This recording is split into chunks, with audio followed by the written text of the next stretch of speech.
Assalamualaikum warahmatullahi wabarakatuh. Halo guys, kembali lagi bersama saya Bobby Herian. Saya tertarik untuk membahas mengenai ucapan presiden ya dan juga juru bicaranya yang mengatakan kritiklah pemerintah gitu. Nah, ini udah banyak yang bahas. Saya termasuk orang yang kesekian yang kali membahas ini ya. Jadi yang muncul tanggapan publik itu adalah banyak yang menyindir guys. Banyak yang takut, tidak percaya, menyindir gitu kan. Jadi ya, Anda bisa lihat lah, banyak sekali orang yang istilahnya itu pesimis gitu, yang nggak yakin, yang takut dan dan malah menyindir gitu, ya kan? Bahkan sekelas Ibu Susi pun ya, Pak JK, SBY pun juga tidak percaya gitu dan takut gitu. Kwik Kian Gi kan Ibu Susi kan takut itu untuk mengkritik gitu kan. Nah, jadi kalau kelas mereka saya sudah seperti itu, apalagi kita gitu. Nah, yang perlu kita pahami gini guys, kenapa pemerintah ini cuma sekedar ngomong ya, presiden cuma sekedar ngomong, tapi dia nggak paham akar masalahnya. Gini-gini, saya terangkan guys. Kita punya negeri namanya Indonesia gitu.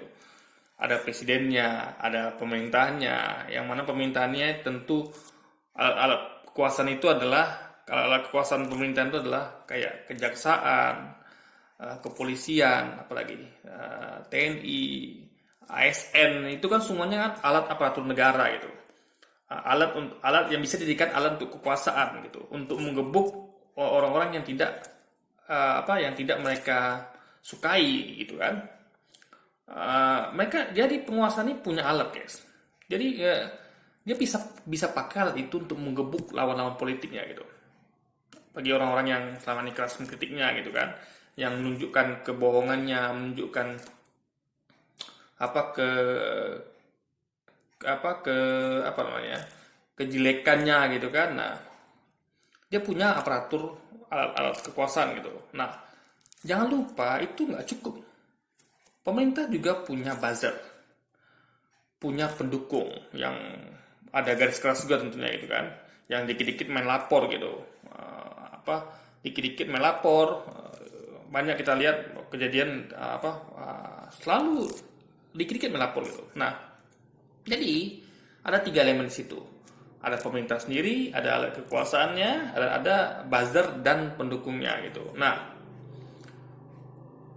bagaimana pemerintah ini bisa mengatur ya alat-alat kekuasaannya, para buzzer dan pendukungnya, sementara kita lihat ya presidennya nggak cakap dalam mengatur pembantu-pembantunya, yang saya maksud adalah menteri-menterinya gitu.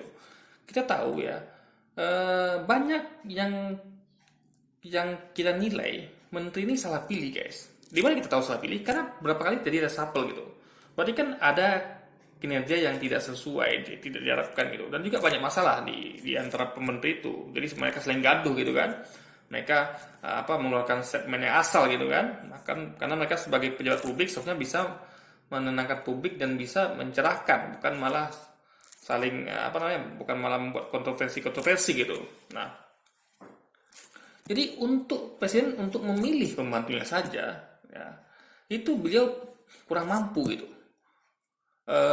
Termasuk untuk mengendalikan gitu. Karena kalau dia bisa anggaplah dia salah pilih orang misalnya, paling nggak kan bisa dibina dia, bisa dinasihati dia, bisa dikasih tahu dia gitu, sehingga sang menteri berubah. Tapi kalau sampai di reshuffle itu bukti kalau presiden gagal dalam mendidik menteri-menterinya. Jadi udah gua salah pilih nih, gitu kan, gua ganti aja gitu. Jadi ya sesimpel itu gitu guys. Nah, belum lagi masa lalu kita ingat ya, presiden pernah mengatakan kalau dia ini adalah petugas partai itu. Itu membuat kita, kalau kita ingat itu guys ya, itu membuat kita makin pesimis. Berarti beliau ini hanya bukan presiden gitu, tapi seorang petugas partai gitu. Yang mana tentu petugas partai tunduk kepada partainya, kepada pimpinannya. Yang hal ini kan tentu Megawati gitu. Nah, ini jadi seakan-akan kalau presiden di bawah Megawati gitu. Nah, ini yang membuat kita nih bisa nilai kalau presiden itu tidak punya kecakapan untuk memimpin negeri ini gitu. Ya, mulai dari dia sebut sebagai petugas partai sampai dia tidak cakap dalam memilih pembantu-pembantunya. Nah, bagaimana dia bisa mengontrol para buzzer, para alat kuasanya gitu. Karena gini guys, kita lihat ya, banyak sekali kejadian itu ya, yang mana ya orang-orang yang selama ini selalu vokal kepada pemerintah itu selalu dicari-cari kesalahannya. Mungkin ada yang mengatakan kayak Rocky Gerung itu kok nggak apa-apa gitu kan. Siapa lagi yang nggak apa-apa, kayak Rizal Ramli. Nah kenapa? Karena mereka belum dapat kesalahannya guys gitu. Rocky Gerung kan udah pernah itu dilaporkan kan, tapi karena dia memang dia pandai untuk menjaga supaya dia nggak kena delik gitu kan. Nah makanya dia nggak tersentuh, jadi dia tuh nggak kena guys. Jadi susah mencari alasan untuk memenjarakan dia gitu. Ya, jadi tapi tokoh-tokoh lain yang memang frontal, yang memang ya nggak mungkin manajemen manajemen deliknya ya tersebut itu kurang bisa mereka pedulikan, karena mereka memang yang penting bela nahi mungkar gitu kan. Nah, kalau Gerung kan mungkin dia kalau dalam perspektif Islam itu nahi mungkar juga, cuman dia pandai mengontrol itu, dia pandai mengontrol supaya dia nggak kena delik gitu. Tapi yang lain kayak Habib Syihab dan lain sebagainya gitu kan, Habib Bahar bin Smith dan lain sebagainya, Ustadz Gus Nur, Ustadz Alfian Tanjung, siapa lagi, Ustadz Maher gitu kan, dan lain sebagainya. Itu mereka tentu tidak bukan berarti mereka tidak cerdas guys, tapi mereka mungkin lupa pada aspek bagaimana manajemen delik gitu, sehingga mereka tidak kena delik itu. Nah mereka tidak secerdas Rocky Gerung, Riza Ramli dalam menyampaikan argumentasi yang tidak bisa dijerat delik gitu. Nah di situ masalahnya guys. Jadi Presiden tidak mampu mengontrol alat kekuasaannya, apalagi buzzernya. Makanya tahu sekarang ini buzzer buat gaduh gitu kan. Jadi beliau tuh terkesan abai. Jadi beliau tuh apa kita nilai ya? Jadi ini seperti nggak bisa hanya jadi ucapan. Kayak saya nih, saya punya pendukung, saya punya orang-orang bawaan saya. Nah saya katakan pada orang-orangnya, silahkan kritik saya, tapi saya tidak mampu mengontrol bawaan saya, mengontrol pendukung saya. Ini sama aja bohong gitu. Jadi misalnya ada di sisi sana mengkritik saya gitu kan, lalu pendukung saya menjadi kesalahannya, gitu kan. Nah karena saya nggak mampu mengontrol pendukung saya, jadilah hal itu. Tadi dihajar, tadi apa-apain gitu kan. Nah, saya kira nggak bisa ngontrol. Nah di situ guys. Jadi kita nggak butuh ucapan presiden yang kritiklah saya, tapi kita butuh beliau ya mengubah sistemnya gitu guys, yang mana tentu akal pangkal masalah ini kan adalah bagaimana para buzzer, para pendukungnya, para alat kuasanya itu menggunakan suatu instrumen untuk menjerat untuk mencari-cari kesalahan dari para politiknya. Apa itu? Yaitu undang-undang ITE salah satunya gitu. Nah ini adalah undang-undang karet yang mana berbahaya sekali. Nah kalau presiden cerdas, dia akan bukan sekedar ngomong, tapi dia akan revisi itu undang-undang ITE, sehingga undang itu tidak lagi jadi abu-abu itu. Jadi semuanya jelas gitu. Jadi jelas. Jadi orang itu nggak lagi guys ya. Coba anda bayangkan undang-undang ITE itu seperti karet gitu. Jadi nggak jelas nggak jelas ininya hitam putihnya tuh nggak jelas guys. Jadi masih abu-abu lah orang bilang gitu kan. Di pasal yang digunakan orang untuk menjerat orang lain gitu. Nah itu harus digunakan oleh pendukungnya gitu, oleh buzzer-buzzernya, oleh alat kuasanya gitu kan. Dimana beliau tidak dapat mengontrol itu gitu kan. Nah jadi makanya rakyat itu pesimis ya. Jadi percuma seorang presiden mengatakan kritiklah saya, sementara dia tidak mampu mengontrol para pembantu alat kekuasaan sampai buzzer dan pendukungnya gitu. Sama seperti saya mengatakan tadi yang saya sebutkan lagi ya, sekali lagi. Saya katakan kritik saya, tapi pendukung saya tidak mampu saya kontrol. Gitu. Bahkan saya masih ada lagi. Saya hanya petugas partai. Bisa tunduk pada bos saya lagi, yang mana ini pemimpin partai gitu kan. Nah, ini satu kekacauan berpikir. Jadi ini kita nilai adalah asal ngomong. Jadi ngomongan yang tidak dipikirkan dahulu gitu guys. Jadi publik itu ya, kalau publik cerdas, publik itu lebih cerdas, alhamdulillah ya. kita lihat publisitas mereka tuh banyak malah menyindir balik gitu, ya kan. Jadi mereka bikin meme kayak kayak presiden si ID ya saya lupa itu Afrika Selatan saya presiden Afrika Selatan yang mengatakan eh, apa namanya, saya menjamin kebebasan Anda berbicara, tapi saya tidak menjamin kebebasan ketika Anda setelah Anda berbicara. Nah, itu kan parah guys. Jadi ketika dia berbicara silakan, tapi habis itu nggak dijamin gitu kan. Nah, jadi kita nggak ingin itu terjadi. Nah, makanya kecakapan seorang presiden itu yang dibutuhkan, dan itu tidak kita miliki, kita lihat tidak dimiliki oleh presiden kita sekarang gitu. Nah, makanya gini guys, ya, makanya kalau saya pribadi, saya anggap itu angin lalu. Saya hanya bisa tersenyum gitu, ya kan? Saya hanya bisa tersenyum, ya kan? Yang kita perlukan sekarang adalah kita harus menjaga supaya kita jangan kena delik, itu aja.